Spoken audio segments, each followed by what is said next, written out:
It is also key to improve freight movement in East County, alleviation of the pressures on the Altamont Pass, and our best chance of an extended multimodal transit corridor to add to the Bay Area transit network. The only east-west, well, that's pretty accurate actually, east-west alternative to State Route 239 is State Route 4. I cannot see the expansion of this route between Discovery Bay and Stockton as ever being feasible, either financially or ecologically. Thank you. Okay. Thank you. Is there any other speaker slips? Great. Then if not, I will bring it back to the authority for comments on items 1.2 and 1.3. Obviously, there's been a lot of discussion about the percentage allocated to bicycles, the particular projects proposed for East County, a little bit about BART. But if I could ask Ross one question just to, so my recollection is that when we started this allocation of money process in August of last year, we gave a preliminary allocation of the $2.3 billion to each of the 4 subregions. They came back with a series of project and program recommendations, and that formed the original. And then that's been amended to some extent by the money that was put in as a draft for the BART cars, and to some extent for this Community Development Investment Program. But other than that, do the allocations continue to represent the priorities of each of the 4 RTPCs or not? Well, my judgment would be generally yes. Certainly, there was a great display yesterday in the Board of Supervisors packet that they probably should have put in as well. That was a side-by-side comparison of the RTPC proposals and what we had in the draft. Certainly, on a percentage basis, the funding for seniors and people with disabilities took the largest percentage reduction based on what the RTPCs recommended, and I think that's one we'll have to address. Certainly, one that we've discussed here quite a bit is the return to source, where there was a 25 to 30% request, and this version currently talks about 23%. I think the biggest point, and I think it's something you mentioned in a previous meeting, is we didn't ask the RTPCs to opine on any of the policy matters. So that's happening as they review the draft now. So general alignment, yes. New categories with the technology and the Community Development Incentive Program, and then some relatively proportional reduction to fund the categories that you mentioned, the BART and that CDI program. And could you just remind us that when we did our most recent round of polling, what did the residents tell us were the things that were most important to them? Yes, the 3 highest areas that came back through the polling, and this was back in February 2014, it was fix our infrastructure, so potholes and taking care of our existing infrastructure. It's BART, access to BART, better BART, more capacity on BART. And then we combined a number of things into a term. We're using traffic smoothing. People are tired of sitting in their cars when they're not moving at all or not moving quickly. So that's both combination of congestion on the highway and then on our arterials where we don't have the operation synced very well. So you're sitting at red lights often. So it's the traffic smoothing on highways and then better traffic flow on our local roads. Great, thank you.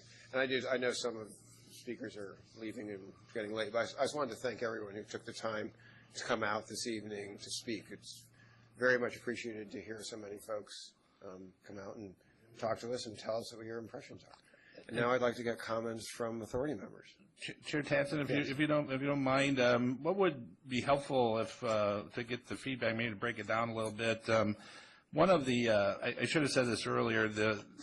One of the earliest version of the TEP went out without the preface in it, and then we added that and then included it in your packet. So I think when we get to comments, that's one where we'd really like to get your understanding we hit that right, because when some of the speakers talk about performance measures, et cetera, they're looking at the criteria and the goals outlined in that to be the basis for some of the criteria. So if we could comment on that first and then maybe comment on more general on some of the funding categories.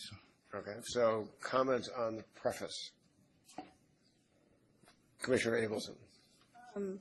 Yeah, number 7 under sales tax augmentation. There's some wording in. 1.2-5, sorry. Right, excuse me. It has some really awkward wording that normally isn't used in discussing accessibility. And it's at the end of the sentence. First of all, the sentence goes on and talks about promoting, this topic is promoting accessible transportation. But then later on it says appropriate to their specific condition for access to the community. That doesn't really add anything, and it's kind of doesn't even sound right English-wise to me. And it isn't just to the community. It's period. In other words, it's not based on where you want to go. It's based on the disability. So if the sentence ended after the word disabilities, it seems to me it would be complete. And that's a wording thing. I think that's a good comment. That's my only comment. Okay, and I just want to say, there's been a lot of talk about how we evaluate projects and programs, and it struck me that we put a lot of time into essentially the first paragraph that had the 3 points of what we're intending to do here, and then the goals. And I would just toss out that one way to think about whether a project or program achieves our purpose is it consistent, and does it help achieve the goals and preserve and enhance the quality of life of local communities, et cetera. Because if we said those are our overarching thoughts, then that ought to be the guide, at least to me, the basis on which we evaluate specific options. With regards to the 15 things listed below that, my initial reaction is that's too many. That is not a elevator speech.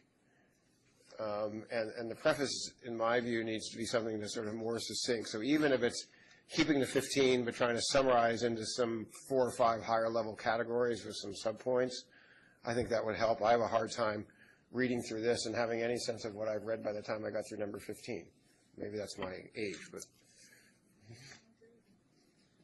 And some of these don't even include the critical points within, for example, under the disability stuff, that the main point is to provide transportation. Okay. So, and it's not there, I think. Where? In number 7? No, it says to promote it. Provide. So you're saying provide. Okay. Provide is the word I used. So Bill and I were just chatting. If everyone agrees with the chair's comments, we could take that back and kind of distill that and bring it back next week if you'd like that approach. Yes. Too many. okay. I heard one other too many. Commissioner Arnerich. Yeah, I was just going to reinforce that I also think the RTCPs are trying to also comment on that. And if you, we were talking about, we've all worked on an ordinance or something. We have all the attorneys in the room. We're absolutely guaranteed we know what it says. 3 years later, you pull it out without remembering what you did, and you read it, and it doesn't say what you thought because you read into it, all of this. There are things in there that have nothing to do with our organization or what we do, not even in a high ethical standard. The RTCPs are looking at it, but we need a good editor who is not emotionally involved in all of these, just says, this is what our agency is, this is what we do, and within our growth management principles, write it so it's clear and concise. There are things in there, if you read it as a standalone, you're going, what? It has absolutely nothing to do with what we're doing.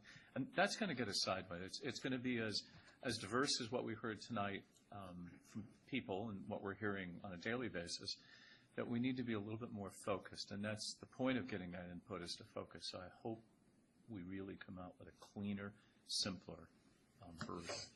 Commissioner Romick. I agree with that also, and I'm also looking at the 6 goals that we have listed. And this is a transportation tax that we're looking to do here, and I think they should be in order of importance as they relate to transportation as opposed to promoting environmental sustainability, expand safe, well, I mean, just go through this process and rearrange it all so the top items on our goal list are related to transportation. And as we get further away from transportation, they're further way down in the goal, in a list of how they're listed. Other comments on the premise? Commissioner Black? Well, you know, I think I disagree with most of my colleagues here that if I were the czar of this whole thing, you know, I would come up with a plan where our transportation funding would primarily support our sustainability goals. And I think that, you know, a lot of the advocates we've heard from, you know, are coming from there, but, you know, the other half of them aren't. And but from a practical standpoint, I realize that in the end, at the end of the day, that we've got to get the voters' support on this, or nobody's going to get anything. So that's way up there. And we also need to secure support from advocacy groups, or they're going to oppose it, and it'll be a problem also. The other thing that I see, and this came up when we talked about it at WICTAC, is that it strikes me that there's a huge amount of overlap in these various categories. And you could take any one category, and there are probably a half a dozen other categories that describe programs that could utilize the same funding. I mean, pull one out like, you know, transportation for people with disabilities or whatever that category is. You know, if you adopt performance standards, or even without performance standards, just complying with the law, you know, the ADA and the building codes and other things, every time you build something new, you're going to have to build into it accessibility.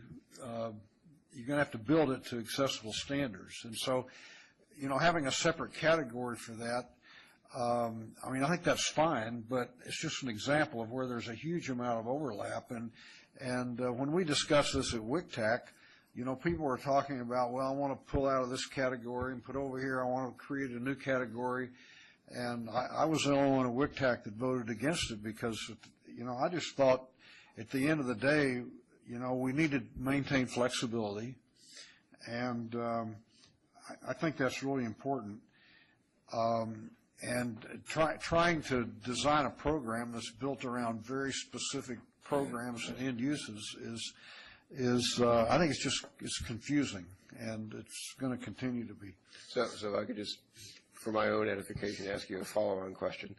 So would you advocate, for example, fewer categories of expenditure but with more broader language, or more specific language for whatever categories I think the categories need to do two things. They need to attract the voter support you need, and they need to minimize potential, you know, objections from advocacy groups.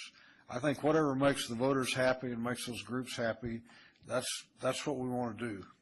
But we want to build enough flexibility into it so that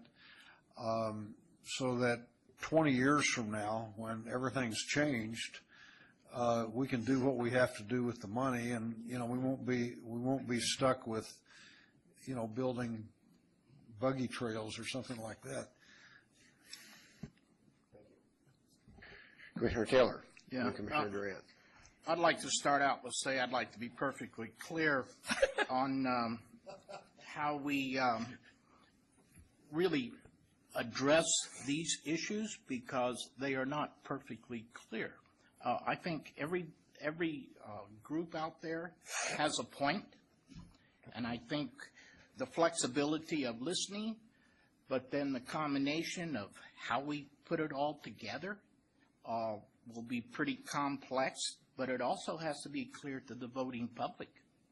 We have to make sure that what we say, people are going to understand, how we phrase it, the whole scene. So I totally agree. Break it down in the sense of lower, don't cross-reference. We need to really put it in a concise package. You make it too large, people won't read it, won't understand it, particularly me. I loved you going through all this, Ross, but by the time you finished, I forgot what you started with. And that's not a slam to you, but I think that affected everybody. So we need to bring it down, but also be clear in what we're saying. Thank you, Commissioner Turner. Thank you, Mr. Chair. Let me start by perhaps shocking Commissioner Butt. I agree with you on two points you raised. The first is that the transportation funding that we're looking at should support our sustainability goals. The big question is how. So I don't think that there's any disagreement, at least from my perception of this group, that that is something that we should be striving for. And in terms of how we talk about it, in terms of the goals, I think it needs to be incorporated in the goals, but as a broad statement, I think all of us want better goods movement, more efficient transportation system, better people movement, things that reduce friction and reduce greenhouse gases, but also, fundamentally make it easier and safer for people to get to work and to play and to do it on a variety of modes of transportation or with a variety of modes of transportation. The second thing is that I do agree that there is a huge overlap in the categories, which I find frustrating and confusing.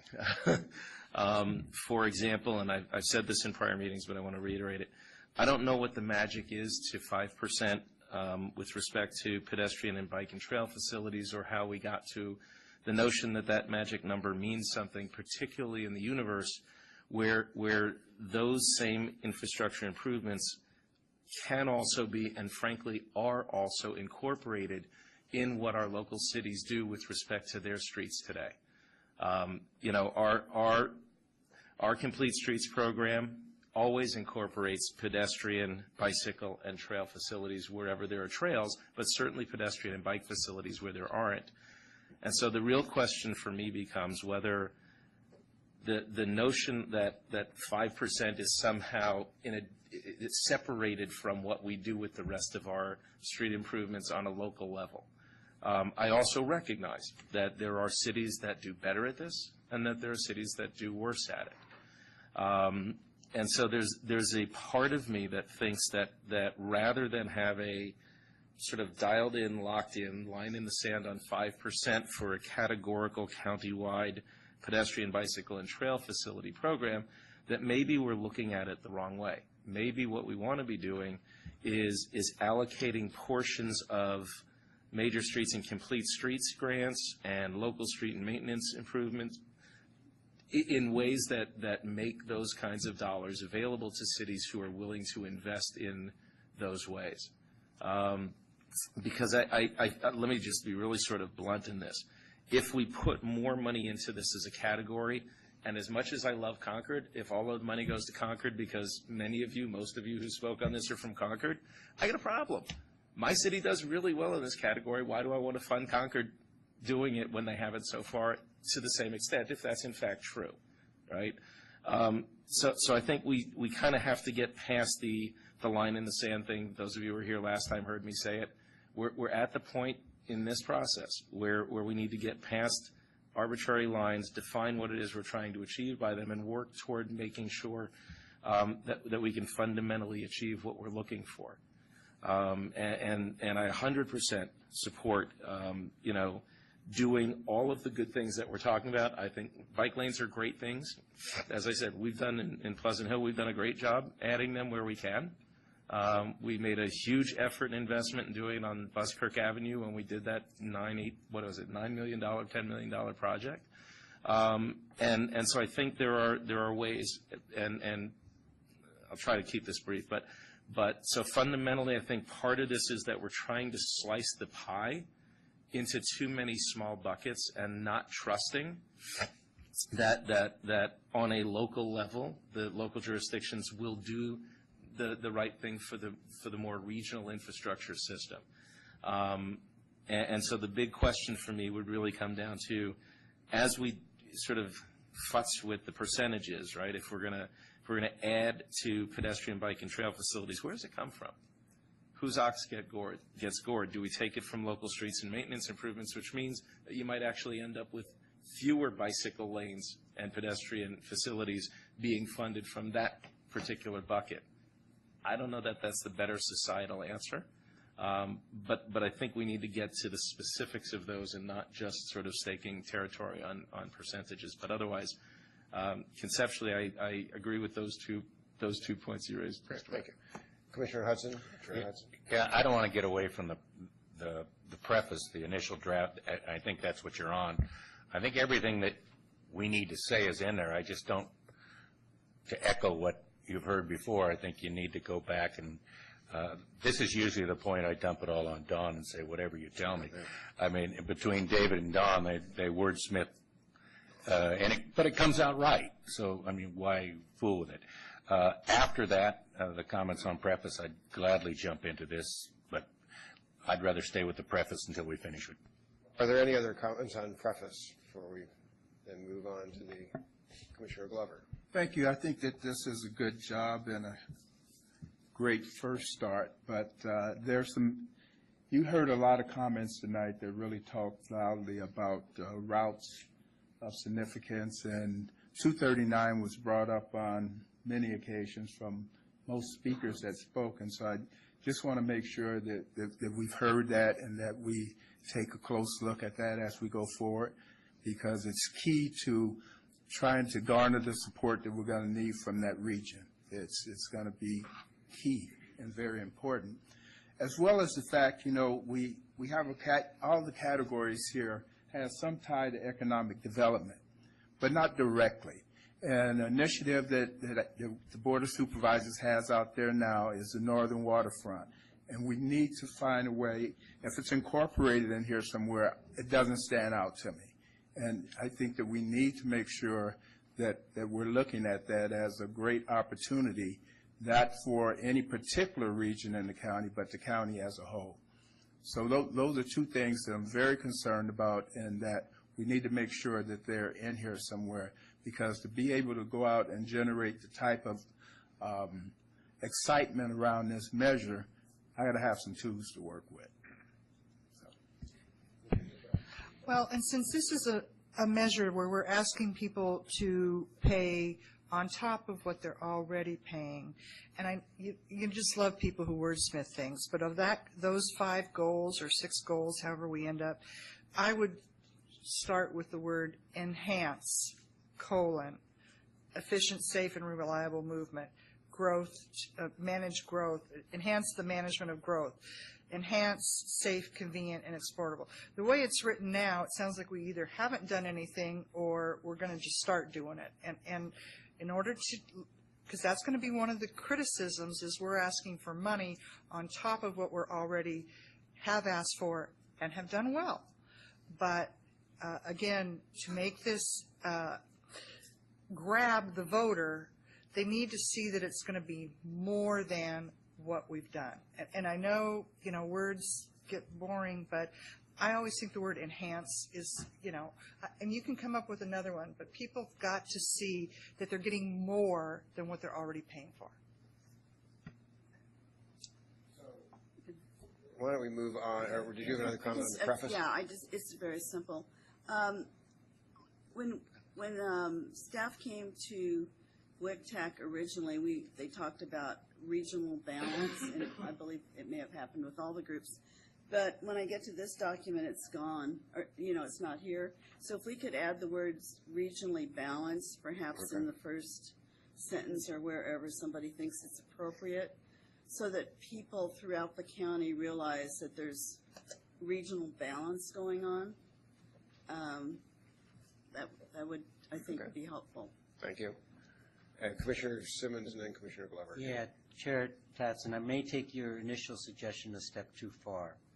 Okay. But the first 6 lines could easily be changed to that the augmentation is intended to provide a safe, efficient, and reliable transportation network. Enhance is fine. But I think the notion there is you want a tagline that you can talk to the voters about. It's got to be right at the front. And this is getting right into the weeds right away in that introductory paragraph. So That's just a suggestion for thinking about it. Thank you. Commissioner Glover. Thank you. I also want to mention that there was some dialogue that took place earlier on, and in particular from Supervisor Pifo, who spoke of the urban limit line and the discussion that took place at the Board of Supervisors. Was that? Next agenda item. Okay. Hold your breath. Okay. We'll get there. Okay. All right. So, speaking of that, I would like us to get to the urban limit line pretty quickly. So are there additional comments regarding the actual expenditures? Yeah, Mr. Chair. Okay, I just have so one. Hang on. Sorry, okay. Commissioner Arnridge, Commissioner Durant, Commissioner Peoples, Commissioner Hudson. First. Oh, you're first. No. Okay, thank you. I think we're going to, I just got a letter tonight. I represent the 19 cities. It's interesting that, let me start out. First, I really appreciate all the comments we're getting, and I value those a lot because each one has a slightly different perspective. Even though we're getting some emails generated by one organization on behalf of people, that's kind of not, it's taken up a lot of time to respond, and you find out you're going to respond back in a short version of that. Real conversations are great. I have to tell you, one of the best conversations I've had with Dave Campbell here, to get to know him and understand on a one-on-one basis, and I know each of us have done that. Julie and all of us are meeting. I have another meeting with Dave Ramos here from County Connection. We really have an opportunity that we did $1 billion in Measure C, $2 billion in Measure J, and we had a $2.6, $2.8 billion shortfall when we had all the projects in Measure J, and we said we can't afford them all. And the opportunity now is to, and again, that was like, we know what the master plan was to how to make this a great community, a great county, and we couldn't do all of it. And we shouldn't lose sight that our real goal was how to complete that vision, and not just say, well, I'd like this now and like that. That's not a master plan. I mean, that's designed by committee. Being an architect and planner, I can show you what that looks like. We all have those ugly things in our communities. And the ones that absolutely stand out and those trail systems that work and get you places, those are because people sat down and did a master plan and create the connectivity. So I think the overarching thing we should remember is that really is our goal. We do have a very complex process sitting up here. It isn't just us voting on this. We each have to go back to the 19 cities and our county partners and get our fellow council and supervisor members to create a majority to vote individually to bring that back, because that's your requirement in the system. There are 75% of our fellow elected who aren't sitting here tonight who are against us funding one of our partners across the board. If it's in there, they're not going to support it. So we've got to figure out how to get around that. We have spent $1.3 billion to date just in East County and the Highway 4, $1.3 billion out of an entire program of $3 billion. So regional equity, yeah, that's a lot of regional equity. We have to, our job is to help balance that, because when we go back to our own voters and our own jurisdictions, we have to find with clear conscience that we recommend this and why and how it's going to benefit our community, as well as the greater good, right? I mean, we all believe in a regional approach, because I would like to get out to Brentwood to my friends to go buy us corn, although they sell it in our market, that we need that connectivity. And that's the master plan. And we have some real challenges if there are groups who want to show up and say, if you don't do this, I'm against that. That's